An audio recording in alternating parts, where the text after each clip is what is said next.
barely 6 months after the president refused to assent to the income tax amendment bill. Early this week, it was retabled in the August House. If assented to and gazetted, the law will exempt MPs from paying taxes on their transport allowance.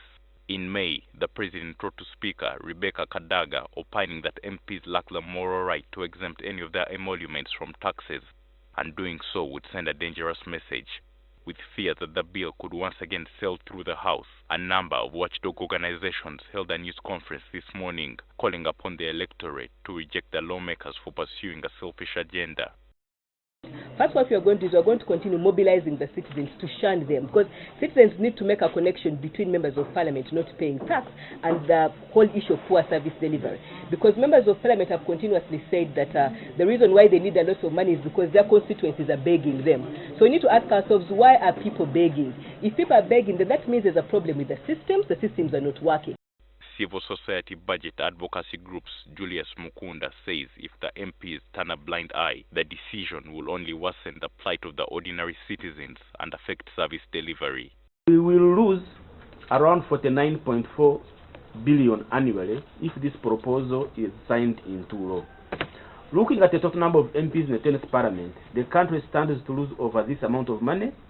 This money can close the following funding gaps: 4.4 billion for hiring 250 science teachers and 100 art teachers, 3.35 billion to start the national health insurance scheme, which has stagnated for the last 10 years, 36 billion to hire 3,542 health workers, and 2 billion to revitalize cooperatives in this country. You see, we need to be strategic in all our campaigns that we're doing. Obviously, in the event that they pass it, which won't be very surprising, then we need to strategize for the next election.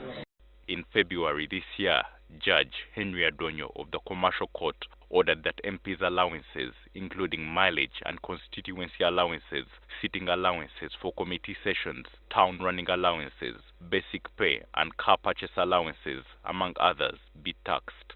This followed a petition by Francis Biamugisha, a concerned citizen, who argued that if MPs' allowances are not taxed, it will result in a collection deficit.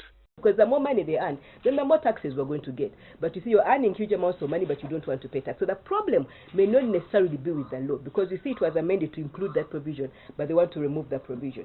So the law is the law has a good spirit behind it, but the people who are supposed to enforce and implement it are the ones that have an. All other citizens pay taxes on their allowances, including the medical workers, the teachers, and the private citizens, like lunch allowances for medical workers, sitting allowances for district councillors.